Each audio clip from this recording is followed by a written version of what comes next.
হচ্ছে নেটওয়ার্ক প্রবলেমের জন্য লাইভটা আসলে কেটে গিয়েছিল।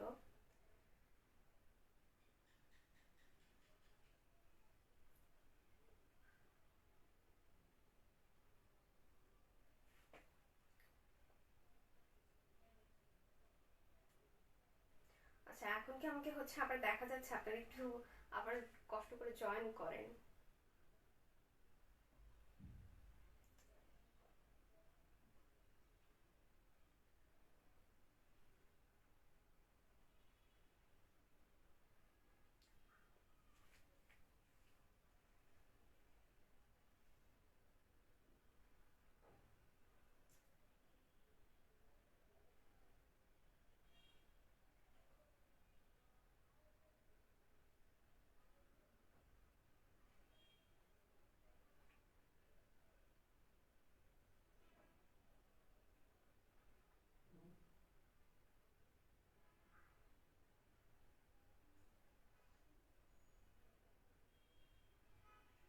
আচ্ছা, আমাকে কি এখন আবার দেখা যাচ্ছে?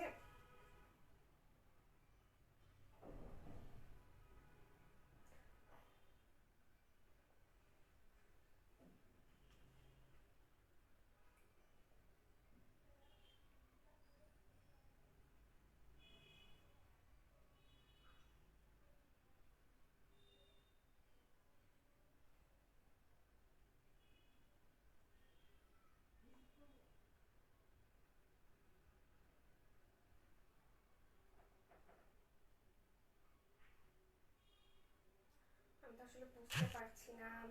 ইভেন আমার কাছে নোটিফিকেশন আসছে না, নেট খুব পোর নেট।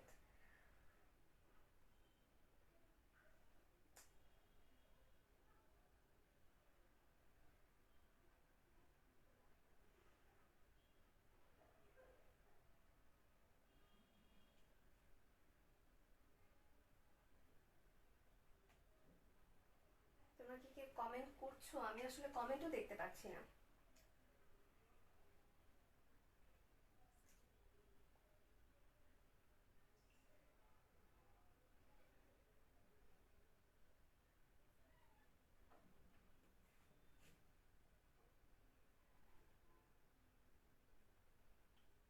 আচ্ছা, আমরা বরং আর একটু সময় নিই, সবাই আবার একটু জয়েন করুন যেহেতু লাইভটা কেটে গিয়েছে।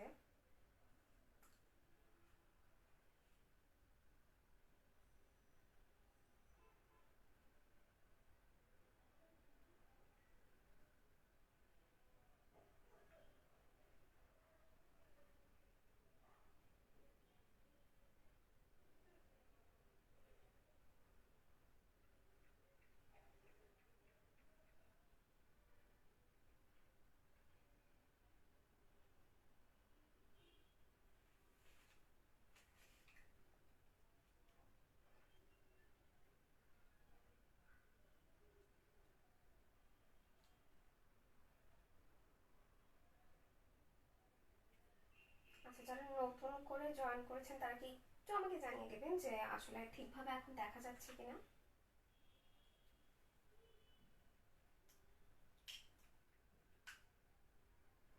হ্যাঁ আপু, দেখা যাচ্ছে। আচ্ছা, যেহেতু দেখা যাচ্ছে তাহলে আমরা আবার হচ্ছে পড়াশোনায় ব্যাক করি বরং। আচ্ছা, আমরা পড়ছিলাম অ্যাপ্রন নিয়ে। আমি আসলে বুঝতে পারছি না কখন লাইফটা কেটে গেছে। আচ্ছা, আমরা বরং অ্যাপ্রনটা আরেকটু রিভিউ করে নিই। আচ্ছা, অ্যাপ্রনটা তাহলে মূলত কি হবে? অ্যাপ্রনটা হবে হচ্ছে আমাদের সুতি সাদা কাপড়ের তৈরি, সাদা সুতি কাপড়ের তৈরি, যেটা হবে না খুব ঢিলে ঢোলা, না আবার হচ্ছে খুব টাইট ফিটিং এর হবে, অর্থাৎ একটু মাঝামাঝি পর্যায়ে হবে, যেটা হচ্ছে স্বস্তিদায়ক হবে। এবং সেটার স্লিভ হবে হাফ হাতা বা থ্রি কোয়ার্টার হাতা। অর্থাৎ অনেক ক্ষেত্রে হচ্ছে আমরা ভুলবশত বলে ফেলি যে ফুল স্লিভ, কিন্তু না, আমরা হচ্ছে ল্যাব কোট যেটা পরিধান করব সেটা কখনোই ফুল স্লিভ হবে না। এখন ফুল স্লিভ না করে কেন, সেটার পিছনে কারণটা কি? ফুল স্লিভ কেন হবে না? আচ্ছা, ফুল স্লিভ হবে না কারণ হচ্ছে তুমি যখন ল্যাবে কাজ করবে তখন দেখা যাবে যদি হচ্ছে তোমার স্লিভটা ফুল হয় তাহলে তুমি হচ্ছে অনেক ক্ষেত্রে রিয়েজেন্ট নিয়ে যখন কাজ করবে তখন সেগুলো তোমার হচ্ছে জামায় লেগে যেতে পারে, বা হচ্ছে হাতা হচ্ছে যদি ফুল স্লিভ হয়ে যায় তাহলে হচ্ছে স্লিভে লেগে যাবে। সেজন্য হচ্ছে বলা হয়ে থাকে যে হাফ হাতা বা থ্রি কোয়ার্টার হাতার অ্যাপ্রন আমরা ইউজ করব। আচ্ছা, তারপর যেটা বলা হয় যে আমরা অ্যাপ্রনটা মূলত কিসের জন্য ইউজ করছি, যে দেখো অ্যাপ্রনটা পরলে প্রথমত তোমার মধ্যে একটা মানসিক প্রস্তুতি আসবে যে হচ্ছে হ্যাঁ আমরা এখন ল্যাবে যাচ্ছি, ল্যাবে গিয়ে আমরা হচ্ছে কেমিস্ট্রি প্র্যাকটিক্যাল করব। তারপর যেটা হবে সেকেন্ড, দেখো যে তুমি যে কলেজ ড্রেসে থাকবে সেই ড্রেসটা অর্থাৎ কোনো ধরনের রিয়েজেন্ট হোক বা যে কোনো ধরনের কেমিক্যাল হোক সেটা তোমার অ্যাপ্রনও লাগবে, কিন্তু তোমার কলেজ ড্রেসটা সেফে থাকবে আর নিজের সেফটি তো রয়েছে। আচ্ছা সেকেন্ড আমরা চলে যাচ্ছি হচ্ছে নিরাপদ চশমা বা হচ্ছে সেফটি গ্লাস। এটা আমরা কেন ব্যবহার করবো? আচ্ছা দেখো চোখ আমাদের খুব বেশি সেন্সিটিভ একটা অর্গান বলতে পারো। এখন এই চোখটা তো আমরা সবসময় চেষ্টা করি না বাঁচিয়ে চলার। এখন কেমিক্যাল ল্যাবে তুমি যখন কাজ করবে তখন হচ্ছে অনেক ক্ষেত্রে তুমি দেখবে যে হচ্ছে উদ্দায়ী পদার্থ নিয়ে কাজ করছো, বা হচ্ছে এমন হতে পারে বিস্ফোরক ধর্মী কোনো পদার্থ নিয়ে তোমার কাজ করতে হচ্ছে, বা তুমি একটা নর্মাল রিয়েকশন ঘটাচ্ছ, সেক্ষেত্রে হচ্ছে হুট করে দেখা গেল একটু রিয়েজেন্ট হচ্ছে ছিটে আসলো। এখন তুমি হচ্ছে তোমার চোখকে কিভাবে রক্ষা করবে? তো তোমার চোখকে রক্ষার জন্য মূলত হচ্ছে এই নিরাপদ চশমা বা সেফটি গ্লাস বা হচ্ছে গগলস। এখন কথা হচ্ছে যে এটা কিরকম হবে, এটা কি হচ্ছে আমরা নর্মাল যে চশমা যেমন আমি যেটা পরে আছি এরকম হবে? না আপু, এটা এরকম হবে না। এই নিরাপদ চশমাটা মূলত হবে তোমার এই সাইডটুকু ঢাকা, মানে হচ্ছে কভার করা, যে অংশটাকে আমরা বলবো শিল্ড, অর্থাৎ সেফটি গ্লাস যেটা বা নিরাপদ চশমা সেটার দুই সাইড বন্ধ থাকবে যেন তোমার চোখটা প্রপারলি সেফে থাকে, এবং সেই অংশটাকে আমরা বলবো শিল্ড। তার মানে হচ্ছে আমরা যারা এই চশমা পড়ছি এই চশমা পরে আমরা হচ্ছে ল্যাবে ঢুকে যেতে পারবো না, আমাদের কি ইউজ করতে হবে? আমাদের নিরাপদ চশমা ব্যবহার করতে হবে। আচ্ছা তারপর কি আসে? তারপর আসে হচ্ছে হ্যান্ড গ্লাভস। এখন হ্যান্ড গ্লাভস ব্যবহার করব কেন? আচ্ছা আমরা যখন হচ্ছে এই যে ল্যাবে কাজ করছি তখন হতেই পারে যে কোনো একটা বিকারের মধ্যে আমাদের এসিড ছিল, সেই এসিডটা হচ্ছে বিকারের গায়ে একটু রয়ে গিয়েছে, বা হচ্ছে বাইরের সাইডে একটু কোনো ধরনের রিয়েজেন্ট লেগে আছে যেটা হচ্ছে তোমার স্কিনের জন্য খুব বেশি খারাপ, সেটা হার্মফুল বা সেটা হচ্ছে ক্ষয়কারী পদার্থ হতে পারে। এখন সেটা থেকে তোমার হাতকে বাঁচানোর জন্য আমরা মূলত হ্যান্ড গ্লাভস ইউজ করব। আচ্ছা হ্যান্ড গ্লাভসটা আবার হচ্ছে এখানে একটু পড়ার বিষয় হচ্ছে হ্যান্ড গ্লাভসটা তুমি কয়েক ধরনের পাবে। যেমন হচ্ছে তুমি নাইট্রাইল হ্যান্ড গ্লাভস পেতে পারো, বা জিটেক্স, লাটেক্স, বা হচ্ছে তুমি ভিনাইল হ্যান্ড গ্লাভস পেতে পারো, বা প্রাকৃতিক রাবার হ্যান্ড গ্লাভস পেতে পারো, বা হচ্ছে নিউপ্রেন গ্লাভস এই নামেও একটি গ্লাভস রয়েছে, সেটাও তুমি পেতে পারো। এখন কথা হচ্ছে এই যে এতগুলো গ্লাভস, সবগুলো গ্লাভস কি সেম কাজে ব্যবহার করবো? তাহলে হচ্ছে এতগুলোর কি দরকার ছিল? তাহলে তো যে কোনো একটা হলেই পারতো, তাই না? তো আপু আমাদের প্রত্যেকটা এই যে গ্লাভসের আমি নামগুলো বললাম, এই গ্লাভসগুলো হচ্ছে এক একটার এক এক ধরনের কাজ আছে। আচ্ছা তো আমরা যদি একটু একটা একটা বলার চেষ্টা করি তাহলে কি আসে, যে প্রথমে আমরা যদি বলি নাইট্রাইল গ্লাভস। নাইট্রাইল গ্লাভস আমরা কখন ব্যবহার করবো, বা নাইট্রাইল গ্লাভস আমাদের হচ্ছে কোন ক্ষেত্রে সুরক্ষা প্রদান করবে? আচ্ছা যখন আমরা কোনো জীবাণু সংক্রামক কোনো হচ্ছে কেমিক্যাল নিয়ে কাজ করব, বা হচ্ছে যেটা থেকে ইলেকট্রিক শক আসতে পারে এই ধরনের কোনো হচ্ছে কাজ করব, সেক্ষেত্রে এটা আমাদের হেল্প করবে। তাহলে কি এটা হচ্ছে অত্যন্ত নমনীয়, যা হচ্ছে রোগ সংক্রমণ প্রতিরোধক এবং ইলেকট্রিক শক প্রতিরোধক, অর্থাৎ বৈদ্যুতিক শক প্রতিরোধক। আচ্ছা এই যে আমি কথাগুলো বলছি এগুলো একটু মনোযোগ দিয়ে শুনবে, এবং হচ্ছে পারে যদি হচ্ছে বই নিয়ে আমি বসতে বলেছিলাম তো বইয়ে হচ্ছে তুমি আন্ডারলাইন করে রাখতে পারো, কারণ এগুলো হচ্ছে অবজেক্টিভের জন্য অ্যাকচুয়ালি ইম্পর্টেন্ট। আচ্ছা এখন হচ্ছে এখান থেকে একটা প্রশ্ন আসে যে কলেজে আমরা যে ল্যাব ইউজ করি সেই ল্যাবে মূলত আমরা কোন ধরনের গ্লাভস ব্যবহার করি? আচ্ছা আমি এই যে বললাম যে নাইট্রাইল গ্লাভস, এই গ্লাভসটা মূলত আমরা হচ্ছে কলেজের ক্ষেত্রে ব্যবহার করে থাকি। আচ্ছা তারপরে আমরা কি গ্লাভসের নাম বললাম? তারপর আসে আমাদের জিটেক্স গ্লাভস। জিটেক্স গ্লাভসটা আমরা কখন ব্যবহার করবো? যখন হচ্ছে ছোটখাটো জ্বলন্ত বস্তু, বিশাল বড় কিছু না, যখন আমরা ছোটখাটো জ্বলন্ত বস্তু নিয়ে কাজ করব তখন হচ্ছে আমরা এই জিটেক্স গ্লাভসটা ব্যবহার করব। জিটেক্স গ্লাভসটা মূলত হচ্ছে তাপরোধক। আচ্ছা তারপর কি বলেছি আমরা? Latex gloves. আচ্ছা লাটেক্স গ্লাভস হচ্ছে মূলত চামড়ায় যখন ক্ষয় বা জ্বালা প্রদানকারী অর্থাৎ ইরিটেশন সৃষ্টি হতে পারে এরকম কোনো হচ্ছে কেমিক্যাল নিয়ে আমরা যখন কাজ করব তখন আমরা হচ্ছে এই লাটেক্স গ্লাভসটি ব্যবহার করব। আচ্ছা এই লাটেক্স গ্লাভসটিও হচ্ছে বৈদ্যুতিক শক প্রতিরোধক বা ইলেকট্রিক শক প্রতিরোধক। আচ্ছা তাহলে এর আগে আমরা কোনটি পেয়েছিলাম যে ইলেকট্রিক শক প্রতিরোধক? এর আগে আপু আমরা পেয়েছিলাম যে নাইট্রাইল গ্লাভস, যেটা সেটাও হচ্ছে বৈদ্যুতিক শক প্রতিরোধক। এখন আমরা পেলাম লাটেক্স গ্লাভস, যেটা আমাদের সেটা হচ্ছে বৈদ্যুতিক শক প্রতিরোধক। আচ্ছা তারপর আমাদের রয়েছে ভিনাইল গ্লাভস। ভিনাইল গ্লাভস আমরা কখন ব্যবহার করব? যে যখন আমরা মৃদু ক্ষয়কারী পদার্থ, মানে যখন আমাদের ক্ষয়কারী পদার্থটা অত তীব্র হবে না, ক্ষয়কারী পদার্থ হবে একটু মৃদু ধরনের, তখন আমরা হচ্ছে ভিনাইল গ্লাভসটা ব্যবহার করব। এটা হচ্ছে তোমার ত্বকে যে যখন তুমি মৃদু ক্ষয়কারক হচ্ছে যখন পদার্থ নিয়ে তুমি কাজ করবে ল্যাবে, তখন অনেক সময় দেখা যাবে যে ত্বকে একটু ইরিটেশন সৃষ্টি হতে পারে, অর্থাৎ ত্বকে হালকা একটু বিরক্তিকর অনুভূতি সৃষ্টি হতে পারে। তো সেই ক্ষেত্রে হচ্ছে এই গ্লাভসটা তুমি ব্যবহার করতে পারো। আচ্ছা, তারপর আমাদের রয়েছে নিওপ্রিন গ্লাভস। এখন কথা হয় যে এরকম, আপু নিওপ্রিন গ্লাভসটা কিরকম, মানে নামটা শুনলে একটু কেমন যেন কেমিক্যাল কেমিক্যাল রিলেটেড লাগছে না? হ্যাঁ, আচ্ছা, নিওপ্রিন যে গ্লাভসটা এটা হচ্ছে মূলত তৈরি হয় পলিক্লোরোপ্রিন থেকে। কি থেকে তৈরি হয়? নিওপ্রিন গ্লাভসটা তৈরি হয় পলিক্লোরোপ্রিন থেকে। আচ্ছা, এটা আমরা কখন ব্যবহার করব বা কি কাজে ব্যবহার করব? আমাদের এই গ্লাভসটা হচ্ছে অত্যন্ত নরম এবং এটি তাপরোধী। আচ্ছা, তারপর আমরা লাস্ট যে গ্লাভসটা পাবো সেটা হচ্ছে আমাদের প্রাকৃতিক রাবার গ্লাভস। এই প্রাকৃতিক রাবার গ্লাভসের কাজ কি? প্রাকৃতিক রাবার গ্লাভস হচ্ছে বৈদ্যুতিক শক প্রতিরোধক। আচ্ছা, এখন কথা হচ্ছে আমরা তাহলে কয়টা গ্লাভস পেলাম যে গ্লাভসগুলো বৈদ্যুতিক শক প্রতিরোধক? কয়টা? আচ্ছা, জলদি জলদি কমেন্ট করো তো দেখি, পড়াচ্ছি তো, একটু কমেন্ট করো দেখি যে কয়টা গ্লাভস আমরা পেয়েছি যেগুলো হচ্ছে বৈদ্যুতিক শক প্রতিরোধক।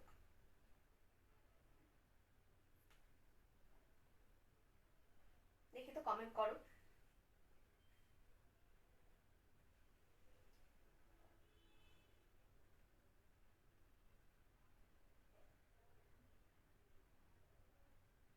কি ব্যাপার, কেউ কি মনোযোগ দিচ্ছ না? কমেন্ট করো যে কয়টা গ্লাভস আমরা এমন পেয়েছি যারা হচ্ছে বৈদ্যুতিক শক প্রতিরোধক।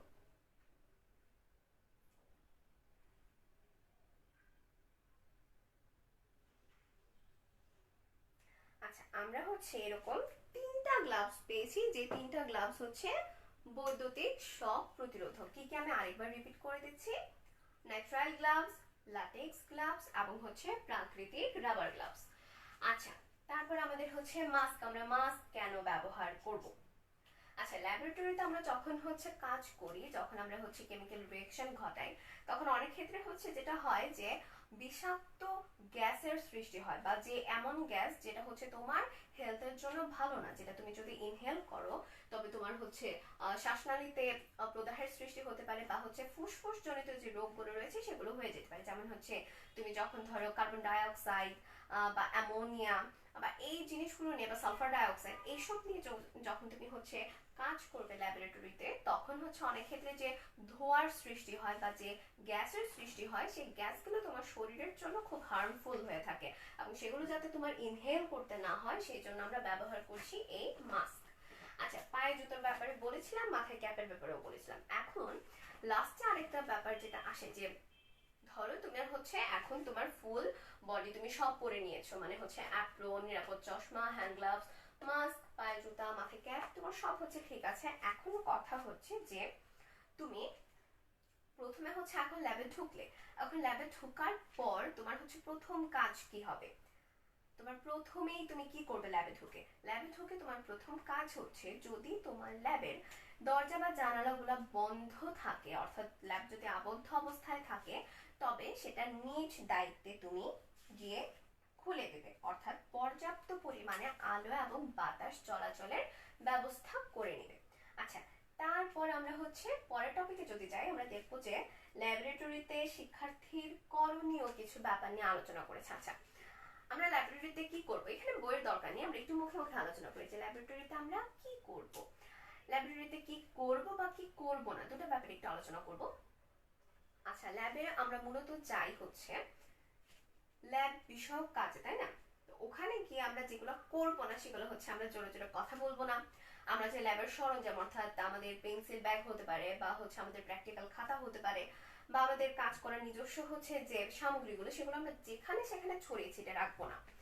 তারপর ধরো ল্যাবে যে যন্ত্রপাতিগুলো আছে বা হচ্ছে যে ইকুইপমেন্ট গুলো রয়েছে, সেটা হতে পারে টেস্ট টিউব, হতে পারে বিকার, এই জিনিসপত্রগুলো আমরা খুব সাবধানে ব্যবহার করবো এবং যেখানে সেখানে ফেলে রাখবো না। অবশ্যই রিয়েজেন্ট নিয়ে যখন আমরা কাজ করব সেগুলো আমরা হচ্ছে যেখানে সেখানে ফেলে রাখবো না।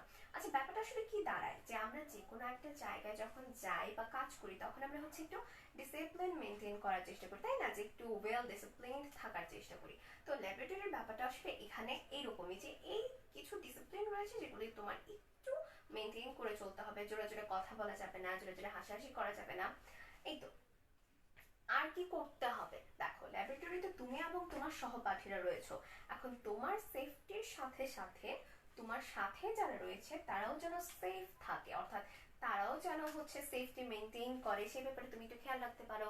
তাদের যদি তুমি দেখো যে হচ্ছে হাতে হ্যান্ড গ্লাভস নেই, তখন তুমি একটু তাদের সতর্ক করতে পারো যে হ্যাঁ তোমার কাছে হ্যান্ড গ্লাভস পরা উচিত, নাহলে যে কোনো ধরনের অ্যাক্সিডেন্ট হয়ে যেতে পারে। আর কি ধরনের অ্যাক্সিডেন্ট হতে পারে সেগুলো আমরা আগে আলোচনা করেছি, সুতরাং বুঝে নেবে। আর সেভাবে হচ্ছে বলে তুমি সতর্ক করতে পারো। এই তো মোটামুটি হচ্ছে ল্যাবে কি করব আমরা কি করব না। আচ্ছা, তারপর হলো যে ল্যাবরেটরিতে যে আমরা গ্লাস সামগ্রীগুলো ব্যবহার করি, মানে হচ্ছে এখানে আসতে পারে টেস্ট টিউব, বিকার, কনিক্যাল ফ্লাস্ক বা বুরেট বা পিপেট, এই যে আমরা জিনিসগুলো ব্যবহার করছি, এগুলো আমরা ক্লিনিং প্রসেসটা কি, এগুলো আমরা কিভাবে পরিষ্কার পরিচ্ছন্ন করে রাখবো, কিভাবে ধুয়ে রাখবো, এই যে ব্যাপারটা, এটা মূলত হচ্ছে আমাদের এখানে পড়ার মতো যে আমরা তিনটা পরিষ্কারক ব্যবহার করব। তিনটা পরিষ্কারক রয়েছে, যে পরিষ্কারকগুলো দিয়ে আমরা মূলত হচ্ছে গ্লাস সামগ্রীগুলো পরিষ্কার করে থাকি। আচ্ছা, কি কি পরিষ্কারক সমূহ আমাদের রয়েছে? আচ্ছা, আমরা যদি একটু লেখার চেষ্টা করি,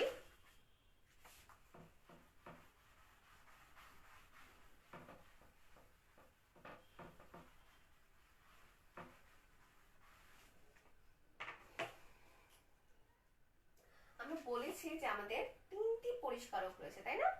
আচ্ছা, তিনটি। তার মধ্যে প্রথমটা কি? প্রথম পরিষ্কারকটা হচ্ছে আমাদের সোডিয়াম বাইকার্বনেট দ্রবণ। আচ্ছা, আমরা সোডিয়াম বাইকার্বনেটের হচ্ছে সংকেত জানি তো, তাই না? কি সংকেত সোডিয়াম বাইকার্বনেটের? Na2CO3, এটার দ্রবণ। আচ্ছা, তাহলে আমাদের প্রথম কি? প্রথম পরিষ্কারকটা হচ্ছে সোডিয়াম বাইকার্বনেটের দ্রবণ। আচ্ছা, এটা কত পার্সেন্ট দ্রবণ?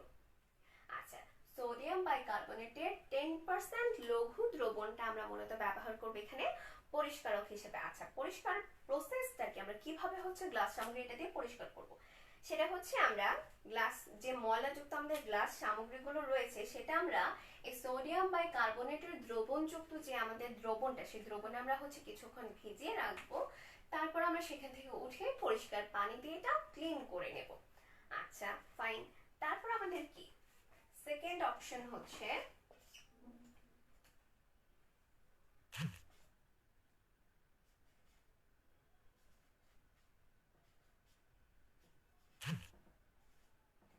ডেকন 90। ডেকন 90 জিনিসটা কি, তাই না? এখন ডেকন 90 জিনিসটা হচ্ছে, এটা হচ্ছে এক ধরনের ডিটারজেন্ট, যেটা হচ্ছে একটা উত্তম পরিষ্কারক হিসেবে তুমি এই গ্লাস ক্লিন করার জন্য ব্যবহার করতে পারো, বা গ্লাস সামগ্রী যেগুলো রয়েছে আমাদের সেগুলো হচ্ছে পরিষ্কার করার ক্ষেত্রে আমরা ব্যবহার করতে পারি। এখন হচ্ছে প্রশ্ন আসে যে আপু আপনি তো বললেন হচ্ছে এটা ডিটারজেন্ট, এখন ডিটারজেন্ট কি আমাদের হচ্ছে পরিবেশ বান্ধব, মানে আমরা যেটা ব্যবহার করব এই পানিটা ধুয়ে আমাদের পরিবেশে যাচ্ছে, এখন সেটা কি হচ্ছে আমাদের পরিবেশ বান্ধব?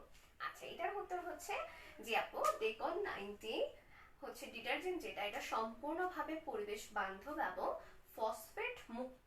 আচ্ছা, যেহেতু ফসফেট মুক্ত সেহেতু আমরা খুব সহজেই বুঝতে পারি যে এটা পরিবেশ বান্ধব, এবং এটা যখন তুমি লিখবে এর সাথে একটা কথা তুমি লিখবে যেটা হচ্ছে এটা 100% বায়োডিগ্রেডেবল।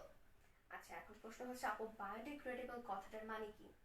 বায়োডিগ্রেডেবল কথাটার মানে হচ্ছে এটা অণুজীব দ্বারা ভাঙনযোগ্য, অর্থাৎ এটা পরিবেশে গিয়ে অণুজীব দ্বারা ভেঙে পরিবেশে মাটির সাথে মিশে যাচ্ছে, অর্থাৎ কোনো ধরনের ক্ষতি হচ্ছে না আমাদের পরিবেশে, তাই এটা হচ্ছে একটা উত্তম পরিষ্কারক।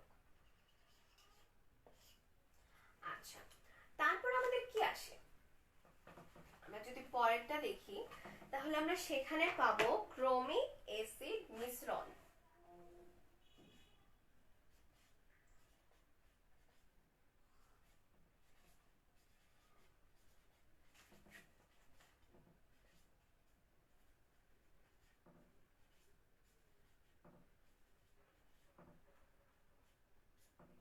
আচ্ছা, ক্রোমিক অ্যাসিড মিশ্রণ।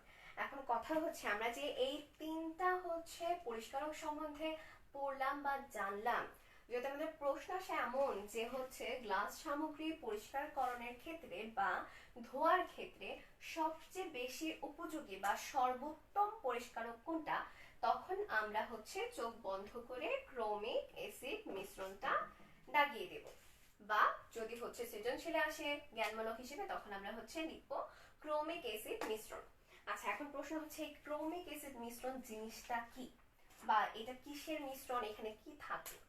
আচ্ছা, ক্রোমিক অ্যাসিড মিশ্রণটা মূলত হচ্ছে যদি আমরা হচ্ছে তৈরি করতে যাই বা হচ্ছে এটা যদি আমরা দেখি যে এটার মেকিং এ হচ্ছে কি কি এলিমেন্টস থাকছে বা কি কি উপাদান লাগছে আমাদের, সেগুলো হচ্ছে আমাদের পটাশিয়াম ডাইক্রোমেট।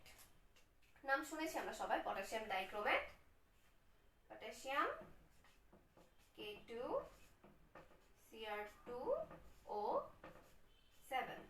আচ্ছা, এইটা হচ্ছে এমন একটা সংকেত যে জিনিসটা তুমি হোল ইন্টার লাইফে বহুবার দেখবে বহুবার দেখবে বহুবার দেখবে। তাই হচ্ছে আমরা হচ্ছে এটা একটু মাথায় রাখার চেষ্টা করব। সংকেতটা কি? K2Cr2O7, এটা কি? Potassium dichromate. আচ্ছা, পটাশিয়াম ডাইক্রোমেটটা আমাদের লাগবে হচ্ছে 4 গ্রাম। কতটুকু? পটাশিয়াম ডাইক্রোমেট লাগছে আমাদের 4 গ্রাম। আর কি লাগছে? আর লাগছে আমাদের পাতিত পানি। পানিটা কেমন হতে হবে? পানিটা হতে হবে পাতিত। পাতিত পানি আমাদের কতটুকু পরিমাণে লাগবে? পাতিত পানি আমাদের লাগবে হচ্ছে 40 ml। কতটুকু? 40 ml। তাহলে কি কি লাগলো? পটাশিয়াম ডাইক্রোমেট 4 গ্রাম, পানি, পাতিত পানি। পাতিত পানি লাগছে 40 ml এবং লাস্টে যেটা লাগছে সেটা হচ্ছে গাঢ় সালফিউরিক অ্যাসিড H2SO4। সংকেতগুলো যেন আমরা ভুলে না যাই। গাঢ় সালফিউরিক অ্যাসিড কত মোলার? 2 মোলার। কি পরিমাণ? 40 ml। আচ্ছা, তো ব্যাপারটা হচ্ছে এই যে ক্রোমিক অ্যাসিড মিশ্রণ জিনিসটা হলো পটাশিয়াম ডাইক্রোমেট 4 গ্রাম, পাতিত পানি 40 ml এবং গাঢ় সালফিউরিক অ্যাসিড 2 মোলার 40 ml। এই বিষয়টাই হচ্ছে মূলত ক্রোমিক অ্যাসিড মিশ্রণ। আচ্ছা, এখন এই ক্রোমিক অ্যাসিড মিশ্রণটা আমরা কিভাবে ব্যবহার করব? ক্রোমিক অ্যাসিড মিশ্রণ হচ্ছে তুমি যখন ব্যবহার করবে তখন ক্রোমিক অ্যাসিড মিশ্রণে তুমি মূলত যেসব গ্লাস সামগ্রীতে একটু বেশি ময়লাযুক্ত, মানে হচ্ছে সেটা হতে পারে যে তেল চর্বি যেটা আমরা হচ্ছে বলি, সেই তেল জাতীয় বা গ্রিস জাতীয় যদি ময়লা লেগে থাকে, যেমন হচ্ছে আমরা যখন বুলেট দিয়ে কাজ করব, তো বুলেটের হচ্ছে স্টপ কর্কে যে হচ্ছে গ্রিস জাতীয় পদার্থ লেগে থাকে, সেটা হচ্ছে খুব সহজে সোডিয়াম কার্বনেট দ্রবণ বা হচ্ছে ডেকান 90 দিয়ে হচ্ছে ক্লিন করা সম্ভব হয় না। তখন আমরা যেটা করি, এই ক্রোমিক অ্যাসিড মিশ্রণে আমরা সেটিকে হচ্ছে কয়েক ঘন্টার জন্য ডুবিয়ে রাখতে পারি। সেটা কয়েক ঘন্টা হতে পারে বা হচ্ছে যদি একটু বেশি হচ্ছে ময়লা হয়ে থাকে তাহলে সেটা আমরা একদিনের জন্য রাখতে পারি। এবং সেই মিশ্রণ এই ক্রোমিক অ্যাসিড মিশ্রণে ডুবিয়ে রেখে তারপর সেটাকে আমরা ভালোভাবে গ্লাভস হাতে, অবশ্যই খালি হাতে না, যেহেতু আমাদের এখানে হচ্ছে সালফিউরিক অ্যাসিড আমরা ইউজ করেছি, সেহেতু আমরা অবশ্যই খালি হাতে এই মিশ্রণটা ধরবো না কখনোই। সেখানে আমরা ল্যাটেক্স গ্লাভস ব্যবহার করব বা ভিনাইল গ্লাভস ব্যবহার করব। আচ্ছা, তাহলে কি আমরা আরেকটা অবজেক্টিভ পেলাম? কি পেলাম? যে ক্রোমিক অ্যাসিড মিশ্রণ দিয়ে আমরা যখন কাজ করব তখন আমরা কি ধরনের গ্লাভস ব্যবহার করব? কি ধরনের গ্লাভস? হয় ল্যাটেক্স গ্লাভস, নয় ভিনাইল গ্লাভস। এই গ্লাভস ব্যবহার করে আমরা হচ্ছে এটা কাজ করবো। আচ্ছা, যখন আমরা হচ্ছে ডুবিয়ে রাখার পর আমরা সেই হাতে গ্লাভস ব্যবহার করে আমরা গ্লাস সামগ্রীটা এই তরল থেকে উঠিয়ে আমরা ভালো পরিষ্কার পানি দিয়ে ধুয়ে জায়গা মতো স্থানে রাখবো। এখন ব্যাপারটা হচ্ছে যে এই যে ক্রোমিক অ্যাসিড মিশ্রণ, এটা ব্যবহারের ক্ষেত্রে কি আমাদের সতর্কতা অবলম্বন করতে হবে? যেটা আমি অলরেডি বলে দিয়েছি যে অবশ্যই, যেহেতু এখানে আমাদের গাঢ় সালফিউরিক অ্যাসিড রয়েছে এবং আমরা জানি যে গাঢ় সালফিউরিক অ্যাসিড হচ্ছে পানি শোষী এবং ক্ষয়কারক পদার্থ, অর্থাৎ এটা তোমার স্কিনে যখন পড়বে এটা তোমার স্কিনে হচ্ছে ক্ষয় সৃষ্টি করবে বা ক্ষত সৃষ্টি করবে। তাই আমরা খুব সাবধানে এটা ব্যবহার করবো এবং হচ্ছে অবশ্যই হাতে গ্লাভস ব্যবহার করে। তারপর ব্যাপারটা আসলো যে হচ্ছে যদি বাই এনি চান্স, অর্থাৎ সাবধানতা অবলম্বন করার পরেও যদি দেখা যায় যে হচ্ছে তবুও আমাদের হাতে কোথাও লেগে গেল, তাহলে আমরা কি করবো? তাহলে কি আমরা বসে বসে প্যানিক করব? না, অবশ্যই না। আমরা বসে বসে প্যানিক করব না। আমাদের কাজ হচ্ছে প্রথমেই আমরা সেটা পরিষ্কার পানি দিয়ে বারবার ধোবো। বারবার ধোয়ার পর আমরা সেই জায়গাটা 5% সোডিয়াম বাইকার্বনেট, কি বললাম, 5% সোডিয়াম বাইকার্বনেট দ্রবণ দিয়ে ধুয়ে পরিষ্কার করে নেব। তাহলে ক্রোমিক অ্যাসিড মিশ্রণটা অবশ্যই আমাদের ব্যবহারের সময় সাবধানতার সাথে ব্যবহার করতে হবে। আচ্ছা, এবার আমরা কি করব? এবার আমরা চলো রাসায়নিক বিশ্লেষণে একটু যাই। যেহেতু আমরা হচ্ছে ল্যাব সম্পর্কে পড়াশোনা করছি, তাহলে হচ্ছে আমাদের রাসায়নিক বিশ্লেষণ নিয়েও তো একটু পড়াশোনা করা উচিত, তাই না? আচ্ছা, রাসায়নিক বিশ্লেষণ,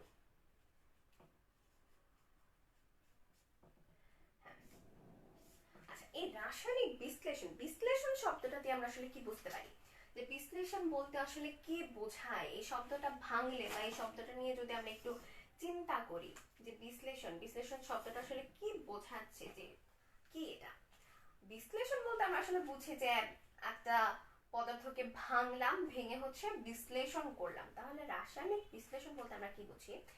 যে রাসায়নিক বিশ্লেষণটা হচ্ছে কোনো রাসায়নিক পদার্থ, কোনো রাসায়নিক পদার্থ বা এদের মিশ্রণ থেকে আমরা যখন এর মূল উপাদানটা শনাক্ত করতে চাইবো বা সেই মূল উপাদানটার পরিমাণ জানতে চাইবো, যে নির্দিষ্ট কোন পরিমাণে হচ্ছে সেই পদার্থে ওই মূল উপাদানটি রয়েছে, সেইটা বের করার জন্য আমরা ল্যাবরেটরিতে যে পদ্ধতিটি ব্যবহার করি সেটাই হচ্ছে আমাদের মূলত রাসায়নিক বিশ্লেষণ। আচ্ছা, আমি কি বললাম আরেকটু রিপিট করি, যে কোনো রাসায়নিক পদার্থ বা কোনো রাসায়নিক পদার্থের মিশ্রণ থেকে মূল উপাদানটি শনাক্তকরণ এবং তার নির্দিষ্ট পরিমাণ জানার জন্য আমরা রাসায়নিক ভাবে যে পরীক্ষাটি করে থাকি ল্যাবরেটরিতে, সেটাই হচ্ছে আমাদের রাসায়নিক বিশ্লেষণ।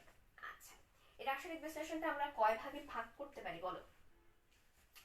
রাসায়নিক বিশ্লেষণটা আমরা মূলত হচ্ছে দুটি ভাগে ভাগ করতে পারি, যার মধ্যে একটি হচ্ছে আঙ্গিক বিশ্লেষণ।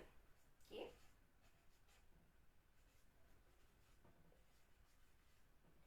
আঙ্গিক বিশ্লেষণ। আচ্ছা, আরেকটা কি হতে পারে? সেটা হচ্ছে আমাদের মাত্রিক বিশ্লেষণ।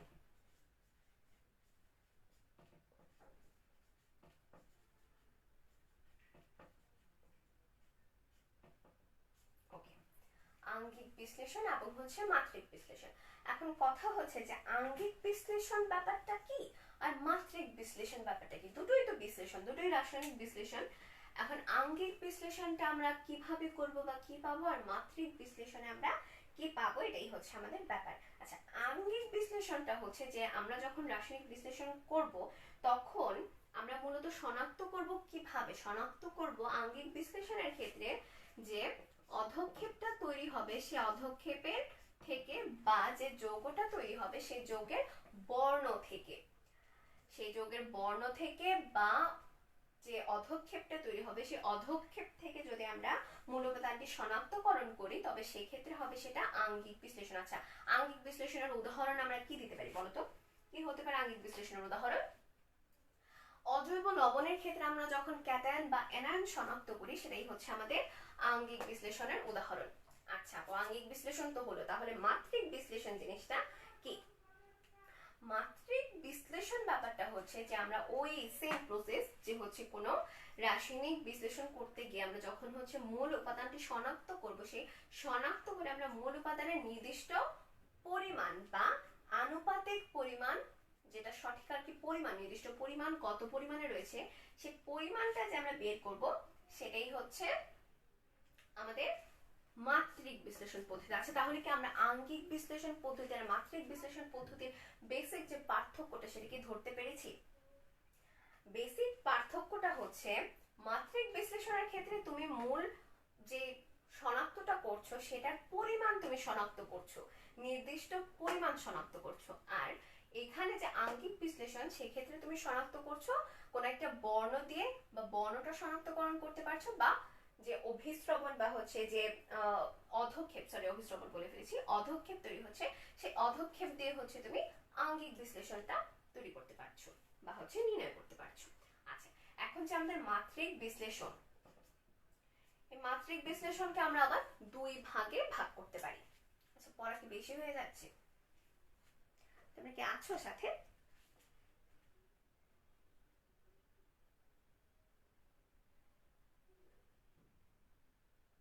আচ্ছা, আমরা হচ্ছে আরেকটু পড়াশোনা করি। মাত্রিক বিশ্লেষণ, মাত্রিক বিশ্লেষণটা আমাদের হচ্ছে কি কি রয়েছে? মাত্রিক বিশ্লেষণ মূলত হচ্ছে আমাদের দু ধরনের মাত্রিক বিশ্লেষণ রয়েছে, যেটার মধ্যে আমরা একটা পাবো, যেটা সেটা হচ্ছে ভর ভিত্তিক বিশ্লেষণ। কি ধরনের বিশ্লেষণ?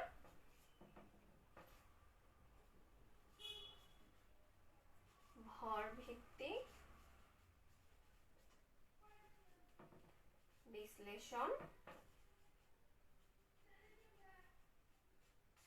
আরেকটা যেটা আমরা পাবো সেটা হচ্ছে আয়তনিক বিশ্লেষণ।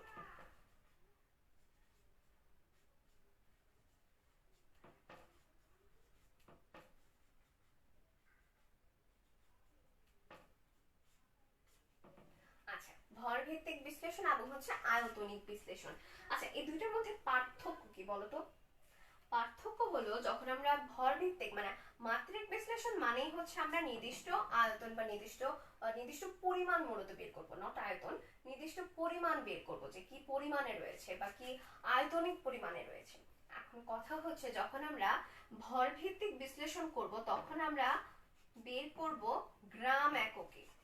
যে আয়তনটা বা হচ্ছে পরিমাণটা আমরা বের করব, সেটা আমরা বের করব যে কি পরিমাণে রয়েছে সেটা গ্রাম এককে বের করব। আর যখন আমরা বের করব আয়তনিক বিশ্লেষণ, মানে আয়তনিক বিশ্লেষণটা আমরা যখন করব তখন আমরা মোল এককে বের করব।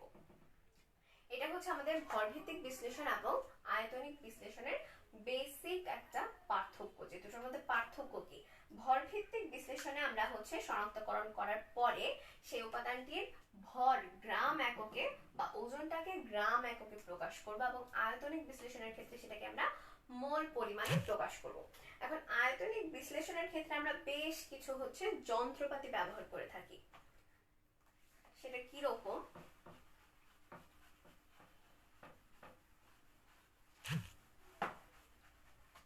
আচ্ছা, আয়তনিক বিশ্লেষণের ক্ষেত্রে আমরা যেই যন্ত্রপাতিগুলো ব্যবহার করব সেগুলো নিয়ে আমরা যদি একটু আলোচনা করি, তাহলে দেখা যাবে যে আয়তনিক বিশ্লেষণের ক্ষেত্রে আমরা মেজারিং সিলিন্ডার হতে পারে, বা হচ্ছে মেজারিং ফ্লাস্ক হতে পারে, বুরেট হতে পারে, পিপেট হতে পারে। এই জিনিসগুলো মূলত হচ্ছে আমরা ব্যবহার করে থাকি। বা হচ্ছে বিকার, বিকার হচ্ছে খুব পরিচিত, সবাই আমরা কম বেশি হচ্ছে ল্যাবে না গিয়েও বিকারটা আসলে চিনে যাই।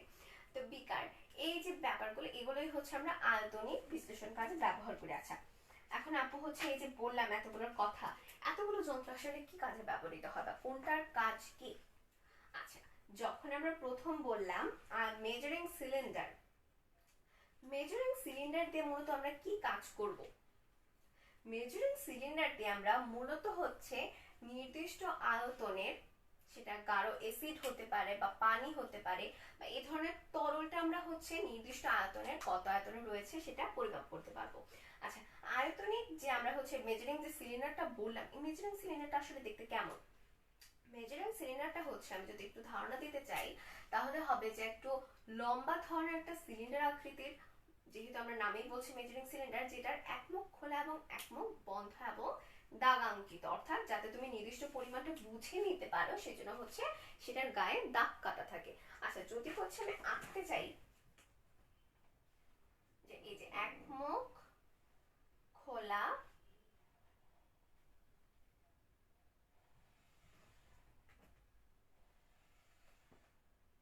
এক মুখ বন্ধ, এটাই মূলত হচ্ছে, এবং এটার হচ্ছে গায়ে হচ্ছে দাগ কাটা থাকবে। ঠিক আছে, এভাবে পুরোটাতেই হচ্ছে দাগ কাটা থাকবে।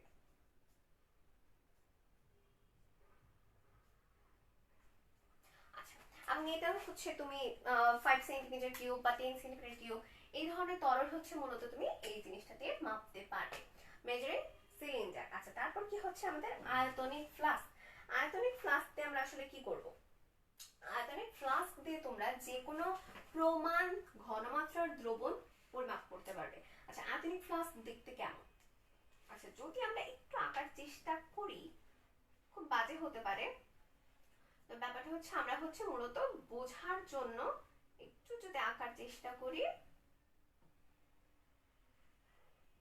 এই যে অনেকটা এই ধরনের, অর্থাৎ এটার উপরটা থাকবে হচ্ছে একটা চিকন হচ্ছে সরু একটা মাথার অংশ থাকবে এবং নিচের তলিটা হচ্ছে গোলাকার থাকবে, যেটা আমাদের হচ্ছে মেজারিং ফ্লাস্ক। এটা দিয়ে হচ্ছে আমরা প্রমাণ ঘনমাত্রার দ্রবণ পরিমাপ করতে পারবো। আচ্ছা, তারপর হচ্ছে আমরা বুড়েট যদি চিন্তা করি যে বুড়েট দিয়ে আমরা কি করি, বুড়েটটা মূলত আমরা যখন ব্যবহার করি তখন হচ্ছে টাইট্রেশন পরীক্ষার ক্ষেত্রে আমরা বুলেট ব্যবহার করি, এবং বুলেটের ক্ষেত্রে আমাদের একটা নিচের অংশে স্টপ কর্ক রয়েছে এবং বুলেটের নিচের অংশটা বেশ সরু হয়। আচ্ছা, এটা কি কাজ করে বা এটার কাজ কি? যে স্টপ কর্কটা রয়েছে বুলেটের নিচের প্রান্তের দিকে, সেটা দিয়ে তুমি মূলত বুলেটের যে দ্রবণটা তুমি নিবে বা যে রিয়েজেন্টটা তুমি নিবে সেটার পতনটা তুমি নিয়ন্ত্রণ করতে পারবে স্টপ কর্কের সাহায্যে, যেটা আমরা ব্যবহার করি কোথায়, যেটা আমরা ব্যবহার করি টাইট্রেশনের ক্ষেত্রে। আর কি রয়েছে পিপেট। পিপেটটা মূলত হচ্ছে খুব সহজ ভাষায় যদি আমি বোঝাই, যে পিপেট দিয়ে আমরা মূলত একটা দ্রবণকে একটা পাত্র থেকে, ধরো বিকার থেকে আমরা টেস্ট টিউবে নিলাম, অর্থাৎ এটা হচ্ছে ট্রান্সফারের কাজ করে, যে এইটা থেকে আমরা এই জায়গায় নিব দ্রবণটা, সেটা কি দিয়ে নিব, সেটা হচ্ছে পিপেট দিয়ে নিব। আমরা একটা হচ্ছে ছোট্ট তথ্য এখানে জেনে নেব যে পিপেট কয় প্রকারের। আমরা মূলত দুই প্রকারের পিপেট পেয়ে থাকি, একটা হচ্ছে সাধারণ পিপেট হবে, আর একটা হচ্ছে দাগাঙ্কিত পিপেট। ওকে, আরেকটা যেটা রয়ে গেল আমাদের বিকার। আচ্ছা, বিকার দেখতে কেমন হয়? বিকার দেখতে কেমন হয়?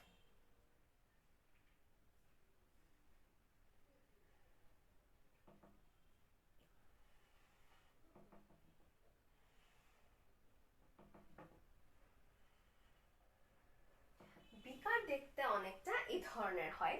বিকারের কাজ হচ্ছে তুমি যে কোনো ধরনের রাসায়নিক দ্রবণ বলো, পাতিত পানি বলো, বা হচ্ছে অ্যাসিড বলো, তুমি এই বস্তুটাতে বা এই যন্ত্রটাতে বা এই হচ্ছে ইকুইপমেন্টটাতে সেটা রেখে কাজ করতে পারবে। অর্থাৎ সেটা রেখে তুমি হচ্ছে দেখা গেল যে বিকারে হচ্ছে তুমি প্রথমে একটু সালফিউরিক অ্যাসিড নিয়ে রাখলে, সেখান থেকে তোমার যতটুকু প্রয়োজন অতটুকু তুমি পিপেটের সাহায্যে টেস্ট টিউবে নিয়ে নিলে।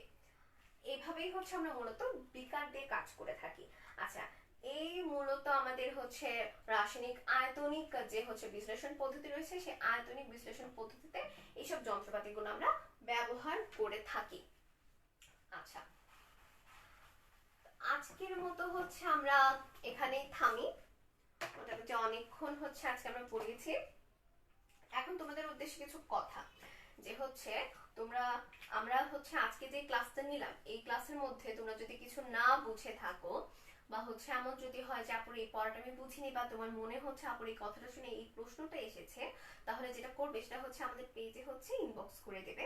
আমরা যেটা করব, আমাদের নেক্সট যে ক্লাস, অর্থাৎ আমার নেক্সট ক্লাস হচ্ছে তোমাদের সাথে নেক্সট ফ্রাইডে, নেক্সট ক্লাসে আমরা চেষ্টা করব তোমাদের যত ধরনের কোয়েরিজ থাকবে, যত ধরনের প্রশ্ন থাকবে, সেই প্রশ্নগুলো প্রথমে হচ্ছে 5 মিনিট বা 10 মিনিট যতক্ষণ সময় লাগে, সেই সময়টাই হচ্ছে ওইটুকু পড়া, বা হচ্ছে তোমাদের একটু হচ্ছে আগের ক্লাসের পড়াটা একটু রিভিউ করলাম, বা হচ্ছে তোমাদের প্রশ্ন থাকলে সেসব নিয়ে আমরা একটু আলোচনা করে দেব। আচ্ছা, এই তো। আর হচ্ছে আমাদের ভিডিওগুলো, লাইভগুলো অবশ্যই হচ্ছে আমরা সেভ রাখি। কেন সেভ রাখি, এটা একটা বিশাল প্রশ্ন, যে কেন আমরা হচ্ছে লাইভ ক্লাস নিচ্ছি তো আবার সেভ রাখছি। ব্যাপারটা হচ্ছে যে আমরা যখন পড়িয়ে যাচ্ছি একটা না, তখন অনেক ক্ষেত্রে অনেক কিছু তোমাদের স্কিপ হয়ে যেতে পারে, বা অনলাইনে যেহেতু অনেক ক্ষেত্রে নেট সমস্যা করতে পারে। তো যেহেতু হচ্ছে অনলাইন বেসিস, তাই আমরা হচ্ছে ভিডিওগুলো তোমাদের জন্য সেভ করে রাখছি, যেন পরবর্তীতে তোমরা হচ্ছে আবার যখন পড়ার সময় ভিডিওগুলো দেখতে পারো, তখন যেন তোমাদের যে জায়গাটাতে সমস্যা স্পেসিফিক বা যেটুকু তোমরা বুঝতে পারোনি, সেটা একটু টেনে হলেও যেন তুমি দেখে পড়ে বুঝতে পারো। অর্থাৎ তোমাদের জন্য, তোমাদের যত রকম ভাবে সুবিধা হয় সেরকম ভাবে আমরা চিন্তা ভাবনা করে নিচ্ছি। এবং তোমাদের কোনো হচ্ছে যদি বলার থাকে যে আপু এভাবে ক্লাস নিলে সুবিধা হয়, বা এই টপিকসটা বুঝতেছি না, কাইন্ডলি হচ্ছে পেজে হচ্ছে ইনবক্স করে দেবে। আমরা হচ্ছে চেষ্টা করব ইনস্ট্যান্টলি তোমাদের হচ্ছে ব্যাক রিপ্লাই করতে। ওকে, টিল দেন ভালো থাকো। নেক্সট ক্লাসে আবার দেখা হবে নতুন টপিকে, নতুন পড়াশোনা নিয়ে। সে পর্যন্ত সুস্থ থাকো, ভালো থাকো। আসসালামু আলাইকুম।